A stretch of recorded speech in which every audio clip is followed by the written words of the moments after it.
اتنا کہہ کر وردہ نے جھٹکے سے اپنا ہاتھ چھڑوایا اور واپس سلیمان کے پاس آ گئی۔ ابھی وہ الطاف کی نظریں خود پر گڑی محسوس کر سکتی تھی۔ سلیمان پلیز گھر چلیں، I am not feeling very well hair.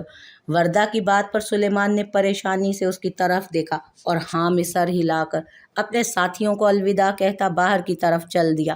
کیا ہوا وردہ، تمہاری طبیعت زیادہ خراب ہے تو ہاسپٹل چلیں؟ سلیمان ڈرائیونگ کرتے ہوئے پریشانی سے پوچھنے لگا، لیکن وردہ نے انکار میں سر ہلا دیا۔ تم ٹھیک نہیں لگ رہی مجھے، بتاؤ کیا پریشانی ہے؟ سلیمان سچ میں کافی زیادہ پریشان ہو رہا تھا۔ وردہ نے ایک گہرا سانس لے کر اسے دیکھا۔ سلیمان، وہ تمہارا بزنس پارٹنر الطاف حیدر بیگ۔ ہاں، کیا ہوا ہے اسے؟ سلیمان نے اس کی جانب دیکھتے ہوئے پوچھا، جبکہ وردہ کافی اضطراب میں لگ رہی تھی۔ وہ کوئی اور نہیں، میرا پہلا شوہر حیدر ہے۔ اچانک ہی سلیمان نے گاڑی کو بریک لگایا اور اسے حیرت سے تکنے لگا۔ اس سے پارٹنرشپ مت کرو سلیمان، وہ بالکل اچھا انسان نہیں ہے۔ دھوکے سے پیٹھ میں وار کرنا اس کا پرانا شوق ہے۔ وردہ نے قرب سے آنکھیں میچتے ہوئے کہا۔ دو آنسو اس کی گالوں پر بہے تھے۔ سلیمان نے اپنا ہاتھ اس کے ہاتھ پر رکھا۔ تم فکر مت کرو، میں تمہارے ساتھ ہوں۔ وہ اب تمہاری زندگی میں کسی پریشانی کا باعث نہیں بنے گا، یہ وعدہ ہے میرا۔ وردہ نے آنسو پونچھ کر مسکراتے ہوئے اپنے شوہر کو دیکھا، جو اس کے لیے خدا کا دیا تحفہ تھا، لیکن وہ نہیں جانتی تھی کہ بہت جلد یہ تحفہ اسے چھن جانے والا تھا۔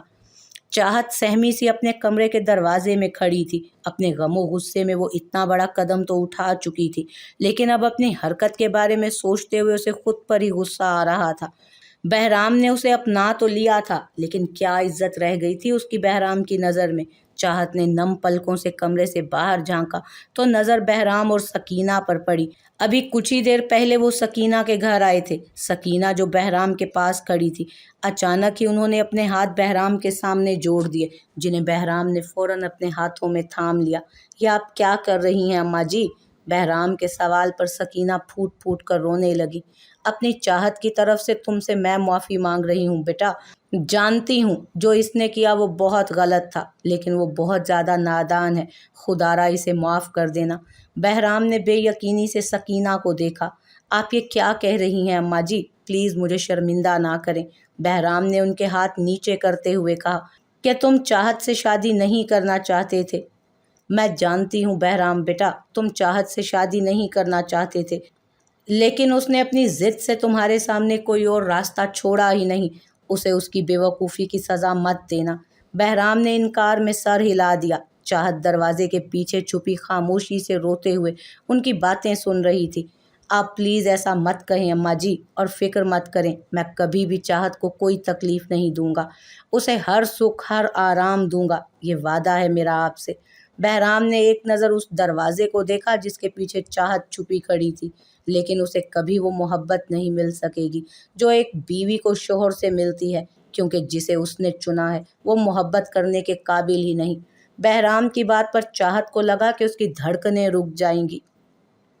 میں باہر گاڑی میں انتظار کر رہا ہوں، آپ چاہت کو لے کر آ جائیں۔ بہرام اتنا کہہ کر وہاں سے چلا گیا اور چاہت اپنے منہ پر ہاتھ رکھ کر اپنی سسکیوں کا گلا گھونٹنے لگی۔ پھر اس کی نظر سکینہ پر پڑی جو کمرے میں آئی تھی، لیکن چاہت کو نظر انداز کرتے ہوئے اس کا ضروری سامان ایک بیگ میں رکھنے لگی۔ اماں، چاہت نے روتے ہوئے سکینہ کو پکارا، لیکن سکینہ نے اسے مڑ کر بھی نہیں دیکھا، اور اپنی ماں کی یہ بے رخی چاہت کو کہاں گوارا تھی، اس لیے روتے ہوئے سکینہ کے قدموں میں بیٹھ گئی۔ مجھ سے ناراض مت ہوں اماں، چاہیں تو میری جان لے لیں، لیکن مجھ سے ناراض مت ہوں، آپ کی ناراضگی نہیں دیکھ سکتی میں۔ چاہت پھوٹ پھوٹ کر روتے ہوئے کہہ رہی تھی، اور سکینہ بھی نم آنکھوں سے اپنی جان سے پیاری اکلوتی بیٹی کو دیکھنے لگی۔ پھر انہوں نے جھک کر اسے اپنے سینے سے لگا لیا۔ میں تم سے ناراض کیسے ہو سکتی ہوں چاہت؟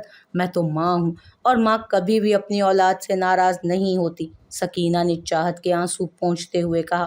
لیکن اپنی ضد کے نتیجے میں تم نے جس قدر بہرام کو مجبور کیا ہے نا، تمہیں اب اپنی زندگی سنوارنے کے لیے بہت محنت کرنا پڑے گی۔ چاہت نے اپنا سر شرمندگی سے جھکا دیا۔ رشتے مذاق نہیں ہوتے بیٹا، اور اپنی ضد میں تم نے بہرام کو خود سے بدگمان کر دیا ہے۔ اب تمہیں بہت صبر سے چلنا ہوگا۔ چاہت نے اس بات میں سر ہلایا۔ میں تمہارے لیے ہر وقت دعا کروں گی کہ جو کانٹے تم نے اپنی راہ میں خود بچھائے ہیں، اللہ تمہیں ان پر چل کر اپنی منزل تک پہنچنے کی ہمت دے۔ سکینہ نے اس کے سر پر ہاتھ رکھ کر کہا اور پھر سے اس کا سامان پیک کرنے لگی۔ سامان پیک کرنے کے بعد انہوں نے ایک چادر چاہت پر اوڑھا دی۔ تمہاری رخصتی کے بہت خواب دیکھے تھے میں نے، لیکن شاید قسمت کو میرے خوابوں کا پورا ہونا منظور ہی نہیں تھا۔ چاہت بہتی آنکھوں سے اپنی ماں کو دیکھنے لگی۔ لیکن اب جس زندگی کو تم نے قسمت سے لڑ کر چنا ہے نا، اس میں خوش رہ کر میرا دوسرا خواب ضرور پورا کر دینا۔ اللہ تمہارا حامی و ناصر ہو۔ سکینہ کے ایسا کہنے پر چاہت ان کے گلے سے لگ کر پھوٹ پھوٹ کر رونے لگی۔ سکینہ نے بھی اپنے آنسوؤں پر ضبط کرتے ہوئے چاہت کو اپنے ساتھ لگایا اور اس کا سامان پکڑ کر اسے باہر لے آئیں جہاں بہرام ان کا انتظار کر رہا تھا۔ یہ چاہت کا سامان ہے بیٹا، مجھے معاف کر دینا۔ جو کچھ میں نے سوچا تھا وہ اپنی بیٹی کو نہیں دے سکتی۔ بہرام نے فوراً انکار میں سر ہلایا اور وہ بیگ ان کے ہاتھ سے لے لیا۔ آپ ایسا کہہ کر مجھے شرمندہ مت کریں اماں جی، اور سامان صرف چاہت کا ہی کیوں ہے، آپ بھی میرے ساتھ چل رہی ہیں۔ سکینہ نے مسکرا کر انکار میں سر ہلایا۔ نہیں میرا بچہ، میں اپنی بیٹی کے سسرال میں نہیں رہ سکتی، تم میری فکر مت کرو۔ نہیں اماں جی، میں آپ کو اکیلا نہیں چھوڑنے والا۔ چاہت نے بھی اپنی ماں کو دیکھا۔ چلیں نا اماں۔ سکینہ نے دونوں کو محبت سے دیکھا۔ نہیں بیٹا، کچھ بھی ہو جائے اپنی بیٹی کے سسرال میں تو میں ہرگز نہیں رہوں گی۔ تم اپنے گھر میں خوش رہو، میرے لیے یہی کافی ہے۔ کیا آپ مجھے پرایا سمجھتی ہیں؟ بہرام کے سوال پر سکینہ نے افسوس سے اسے دیکھا۔ نہیں بیٹا، بس میرے کچھ اصول ہیں، انہیں توڑ کر خوش نہیں رہوں گی، بس مجھے مجبور مت کرو۔ بہرام ان کے ایسا کہنے پر بے بس ہو گیا۔ تو ٹھیک ہے، کل ایک ملازمہ آپ کے پاس رہنے آ جائے گی جو آپ کے ساتھ ہی رہے گی، اور آپ اعتراض نہیں کریں گی اس پر۔ بہرام نے گویا حتمی فیصلہ سنایا۔ سکینہ نے بھی مجبور ہو کر ہاں میں سر ہلا دیا۔ بہرام نے اپنا سر آگے کر کے ان سے پیار لیا اور گاڑی میں جا بیٹھا۔ چاہت ایک بار پھر سے ماں کے گلے رکھ کر رونے لگی۔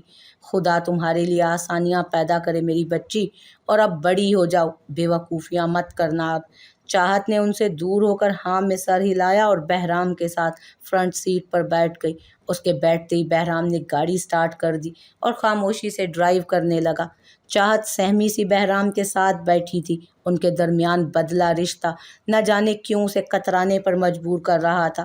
خانزادہ مینشن پہنچ کر بہرام نے گاڑی روکی اور باہر نکل کر ملازم کو چاہت کا سامان لانے کا کہہ کر اندر چلا گیا۔ چاہت گھبراتے ہوئے اس کے پیچھے پیچھے چلنے لگی۔ خالہ خالہ، بہرام نے ہال میں داخل ہوتے ہی ملازمہ کو آوازیں دیں جو بھاگتے ہوئے وہاں پر پہنچی۔ جی بیٹا، اوپر جو روم خالی ہے اسے چاہت کے لیے سیٹ کر دیں اور اسے ڈنر کروا کر روم دکھا دیجیے گا۔ چاہت نے بے یقینی سے اپنے شوہر کو دیکھا۔ کیا وہ اسے علیحدہ کمرے میں رکھنے والا تھا؟ ٹھیک ہے بیٹا۔ بہرام خاموشی سے اپنے کمرے میں چلا گیا اور خالہ نے چاہت کو کھانے کی ٹیبل پر بٹھا کر کھانا دیا، جو چاہت نے بے دلی سے بس 2 نوالے ہی کھایا۔ آپ کا کمرہ تیار ہے چاہت بٹیا، آئیں میں آپ کو دکھا دوں۔ چاہت نے ہاں میں سر ہلایا اور ان کے ساتھ چل دی۔ وہ یہاں کتنی ہی بار آ چکی تھی، اس لیے سب ملازم اسے جانتے تھے۔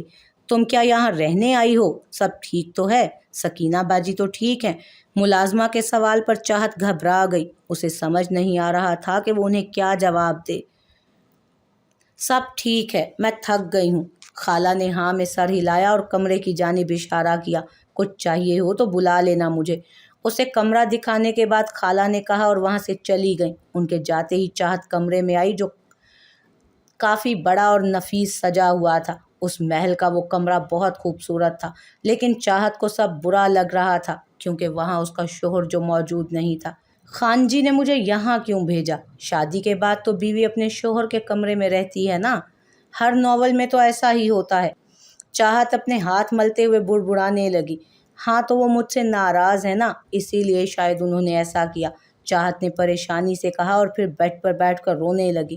وہ تو پہلے کبھی مجھ سے ناراض نہیں ہوئے، مجھے تو پتہ ہی نہیں کہ انہیں کیسے مناؤں گی، چاہت نے بے بسی سے کہا اور کچھ سوچ کر اٹھ کھڑی ہوئی۔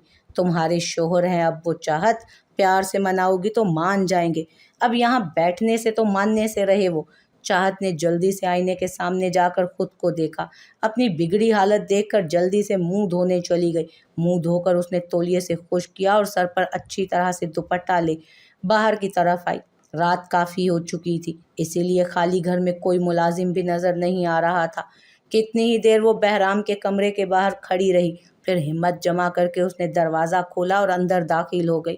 خالی کمرہ دیکھ کر چاہت پہلے تو حیران ہوئی، لیکن پھر اچانک ہی واش روم کا دروازہ کھلا اور بہرام اپنے گیلے بال تولیے سے رگڑتا واش روم سے باہر آیا۔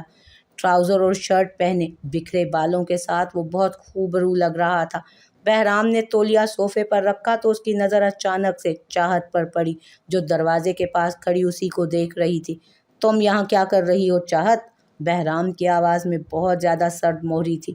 آپ سے معافی مانگنے آئی تھی خان جی، اکیلا چھوڑ دو مجھے اس وقت۔ بہرام نے بے رخی سے اس کی بات کاٹ کر کہا، اور اس کی بے رخی پر دو معصوم آنکھیں پھر سے آنسوؤں سے تر ہوئیں۔ چاہت بہرام کے قریب ہوئی اور اپنے دونوں ہاتھ کانوں پر رکھ لیے۔ جانتی ہوں آپ بہت زیادہ غصہ ہیں، پھر بھی معاف کر دینا خان جی۔ بہرام نے چاہت کو دیکھ کر گہرا سانس لیا، جو کان پکڑے بڑی بڑی کالی آنکھوں سے معافی مانگتی حد سے زیادہ معصوم لگ رہی تھی۔ چاہت پلیز چلی جاؤ یہاں سے۔ اب کی بار چاہت نے منہ بسور لیا۔ کیوں جاؤں میں یہاں سے؟ میرا کمرہ ہے یہ، بیوی ہوں میں آپ کی، اور شادی کے بعد بیوی شوہر کے کمرے میں ہی رہتی ہے، چاہت نے حق سے کہا۔ چاہت، میں نہیں جاؤں گی یہاں سے خان جی، میرا حق بنتا ہے یہاں رہنا، اور آپ مجھے… ابھی الفاظ اس کے منہ میں ہی تھے جب اچانک بہرام نے اسے کندھے سے پکڑا اور سختی سے اس کو دبایا۔ حق کے لین دین کے قابل نہیں ہو تم، جو اس کی باتیں کر رہی ہو تم۔ چلی جاؤ یہاں سے چاہت، اس سے پہلے کہ میں کچھ ایسا کر گزروں جس کے بعد ہم دونوں کو پچھتاوا ہو۔ Just go. تو کیا آپ نے مجھے معاف کر دیا؟ چاہت نے اس کی کمر کو دیکھتے ہوئے سوال کیا۔ سب دے سکتا ہوں تمہیں چاہت، معافی، تحفظ، سہولت، نہیں دے سکتا تو محبت ہی نہیں دے سکتا، اس لیے اس کے بغیر جینے کی عادت ڈال لو۔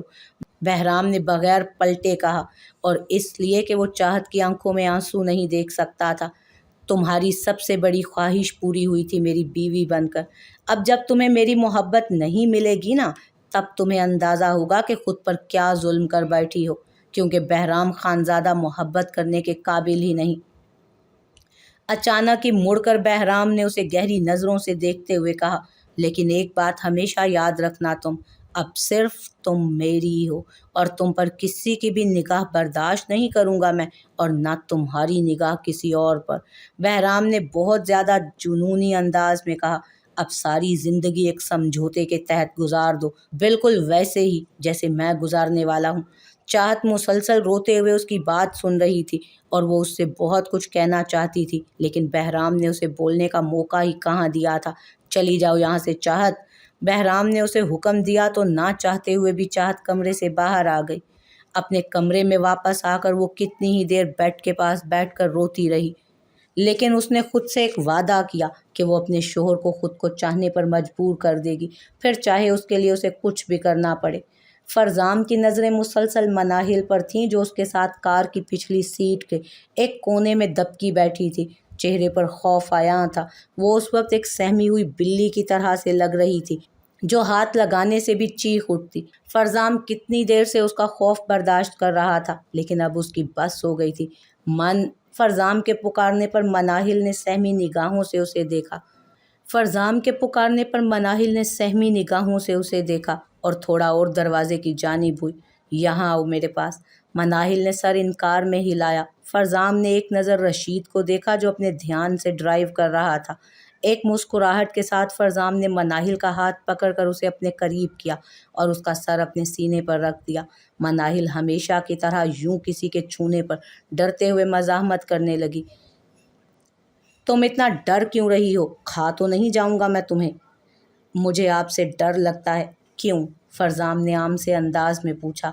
آپ نے انہیں مار دیا۔ فرزام کے ہونٹ مسکرا دیے۔ اس کی معصوم سی جان اپنے گنہگار کی موت سے بھی خوف زدہ تھی، اور اگر ایسا کر سکتا تو میں اسے روز روز زندہ کر کے روز مارتا۔ مناہل نے حیرت سے اسے دیکھا۔ کیونکہ انہوں نے آپ کے حق پر ڈاکہ ڈالا تھا؟ مناہل کی آواز بہت زیادہ ہلکی تھی، جیسے وہ سوال کرنے سے ہی ڈر رہی تھی۔ کیونکہ اس نے تمہیں تکلیف دی، تمہاری زندگی کو تمہارے لیے سزا بنا دیا، اس لیے جو سزا میں نے اسے دی وہ بہت کم تھی، بہت کم۔ دو آنسو مناہل کی آنکھوں سے ٹوٹ کر فرزام کی شرٹ میں جذب ہوئے۔ اسے یاد ہی نہیں تھا کہ آخری بار کب کسی نے اس کے بارے میں سوچا تھا۔ مجھے پھر بھی آپ سے ڈر لگتا ہے۔ مناہل نے ہرکلی سی سرگوشی کی۔ اس کے بالوں میں چلتی فرزام کی انگلیاں اور اس کی گرمائش آہستہ آہستہ مناہل کا خوف ختم کر رہی تھی۔ میں اس ڈر کو مٹا دوں گا میرا جنون، فرزام نے مسکراتے ہوئے کہا۔ مناہل اور بھی کچھ کہنا چاہتی تھی لیکن فرزام نے اپنی انگلی اس کے ہونٹوں پر رکھ دی۔ اب بس تھوڑا آرام کر لو۔ مناہل نہیں چاہتی تھی کہ کیوں اس نے اس کا حکم مانتے ہوئے آنکھیں میچ لی تھیں فوراً۔ کتنے ہی سوال مناہل کے ذہن میں گردش کر رہے تھے، لیکن ان سب کو پسے پش ڈالتے وہ سکون سے سو چکی تھی۔ وہ نہیں جانتی تھی کہ کیوں اس سرپھرے شخص کے قریب زندگی میں پہلی بار اسے تحفظ کا احساس ہو رہا تھا۔ وہ بس اتنا جانتی تھی کہ فرزام کے ہوتے ہوئے کوئی اسے چھو بھی نہیں سکتا تھا۔ مناہل کو نیند میں محسوس ہوا کہ وہ کسی کی باہوں میں ہے تو اس نے سہم کر آنکھیں کھول دیں۔ فرزام کو دیکھا جو اسے اٹھائی کمرے تک پہنچ چکا تھا اور بیڈ پر لٹا رہا تھا۔ آپ ایسا کیوں کر رہے ہیں؟ میری ناپاکی کی وجہ سے لوگ مجھ سے نفرت کرتے ہیں اور آپ نفرت کی بجائے اتنا پیار کیسے دے سکتے ہیں مجھے؟ فرزام اس کی آنکھوں میں ابھی بھی نیند دیکھ سکتا تھا۔ سو جاؤ تم، بعد میں تمہارے ہر سوال کا جواب دوں گا، فرزام نے مناہل کے بالوں میں انگلیاں چلاتے ہوئے کہا۔ کچھ ہی دیر میں مناہل پھر سے نیند کی وادیوں میں کھو گئی اور فرزام اس کے معصوم چہرے میں۔ فرزام حیرت سے اس حسین چہرے کو دیکھ رہا تھا جو سیدھا فرزام کے دل میں اتر رہا تھا۔ وہ ابھی بھی اپنے عروسی جوڑے میں ہی ملبوس تھی لیکن اس کی جویلری راستے میں ہی وہ اتار چکا تھا۔ یوں سادہ سی اس دلہن کے جوڑے میں خود سے بے نیاز وہ فرزام کے دل کو مزید اس سے چراتی جا رہی تھی۔ کیا تھی وہ لڑکی؟ فرزام نے تو اس کو تباہ کرنے کا سوچا تھا لیکن مناہل کے ان آنسوؤں نے فرزام خانزادہ کو کہیں کا نہیں چھوڑا تھا۔ فرزام خود حیران تھا کہ وہ جسے کوئی لڑکی اچھی نہیں لگتی تھی، مناہل کتنی آسانی سے اسے جنونی بنا گئی تھی، اور اس جنون میں فرزان نے جانے کس حد تک گزرنا تھا۔